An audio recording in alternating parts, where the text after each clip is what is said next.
My name is Ed Lattimore. I am currently a professional heavyweight and 8-0, fighting again on September 6th. I don't know if you'll see this video before then, but I'm sure that, well, I hope that the fight will go well, training well. And that is how I know George. George is actually a ring announcer. I don't know if he told you this in his spare time. Now you will know whether he told you before or not.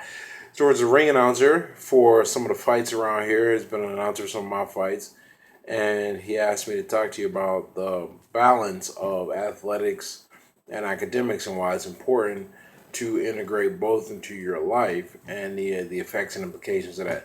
I'm going to try and make the video really short about that, but what qualifies me to speak about that topic of academics and athletics is despite the fact that a 30-year-old heavyweight boxer who's moving well in development and putting a lot of time into my practice. I'm also doing that while attending school, Duquesne University, right in Pittsburgh, for a physics and electrical engineering double major.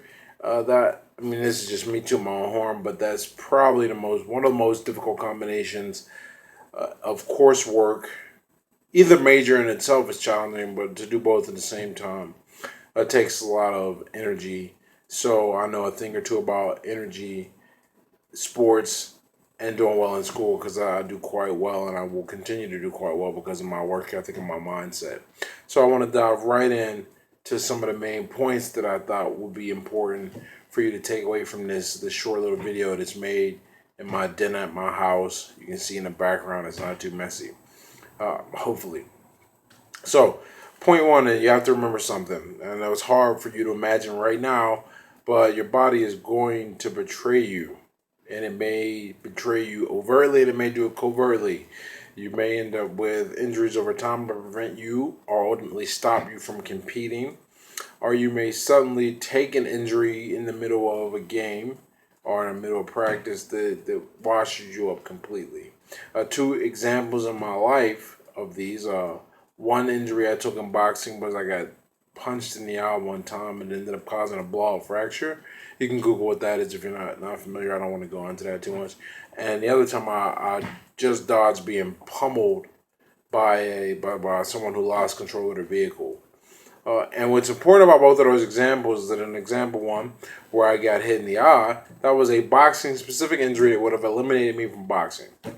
The other one where I would have got run over by a runaway car, that has nothing to do with boxing, and that would have, at best case scenario, taken away my ability to box. Probably would have died, all things considered, or at least been altered in a way that would have made boxing impossible, and maybe in a few other things. But point is your body's going to betray you. So what can you do about that? You can learn things. And you don't have to focus on a formal education. You're looking at this video in the context of college, and that is in and of itself an endorsement of formal education. But that's not the only way. You just want to make sure you know things that you can port outside of your body.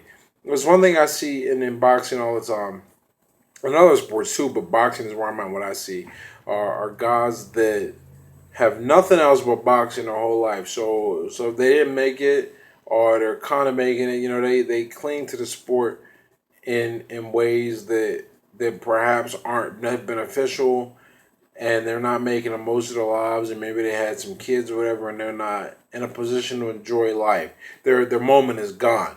When you live life, you want to make sure each phase in your life has a different moment that in ways are better, not the same, but better than the last.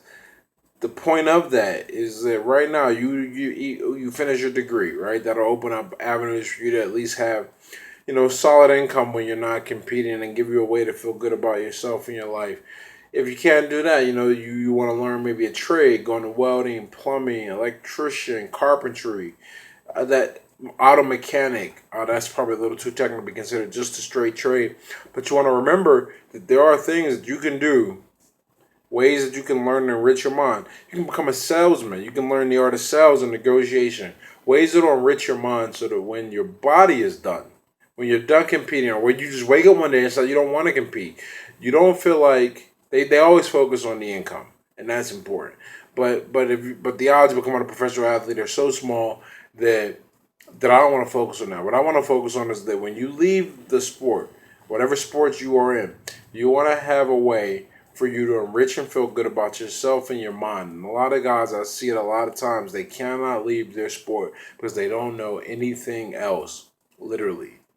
You cannot compete forever. And you may not have the inclination or the skill or the insight to teach or coach. Eventually, most of you who are in a sport or involved in something physical will have to leave that behind. And it's important that you enrich and you grow your mind somehow, some way.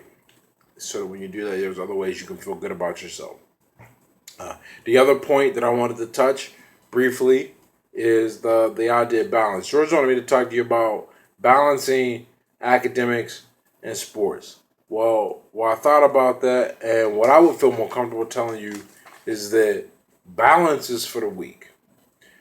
Balance is for people who will eventually end up with an okay version of themselves in their life, and they're not gonna be gutter trash or anything like that, but they're not gonna shoot for anything spectacular because they're too busy becoming well rounded.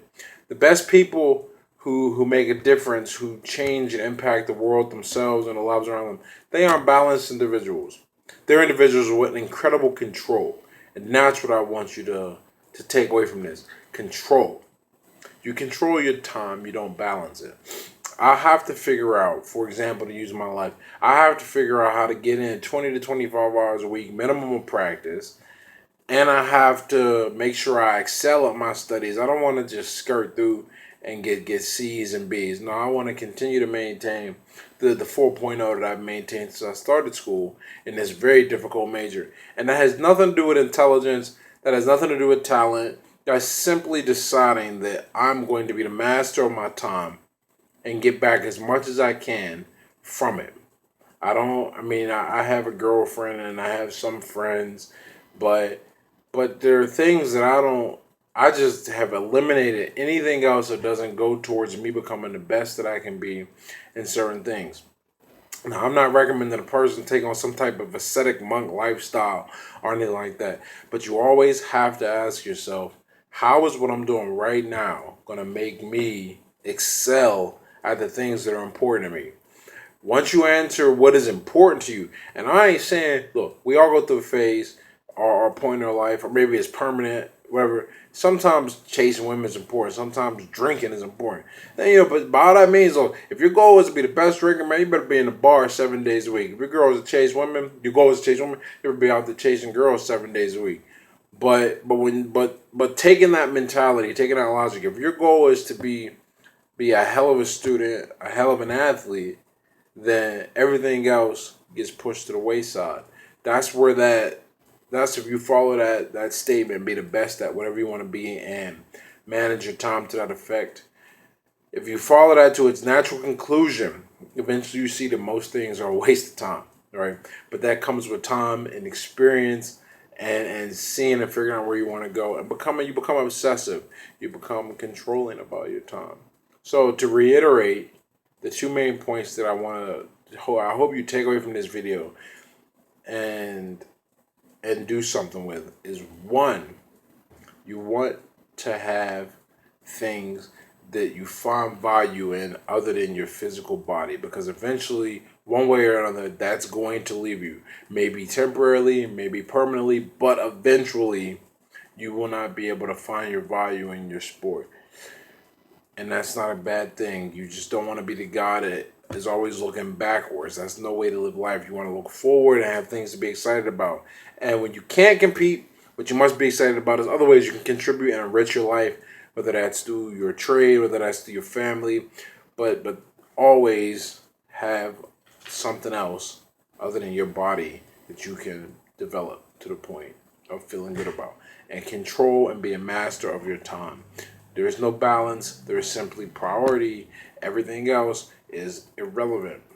And the stronger you get with that, the easier it'll become to make these things happen for you. To pick priorities, to stick with them at the expense, and it's not really the expense, but the exclusion of everything else. So that video is about 10 minutes. I'm looking at the timer in the corner. I don't want to take up too much of your time. I hope that you get something out of this. You can find me on Facebook on my fan page, Ed Lattimore, right there on Facebook. It's the same thing on Twitter as well. Send me a message if you want. I'd be happy to talk to anybody. You guys have a good day.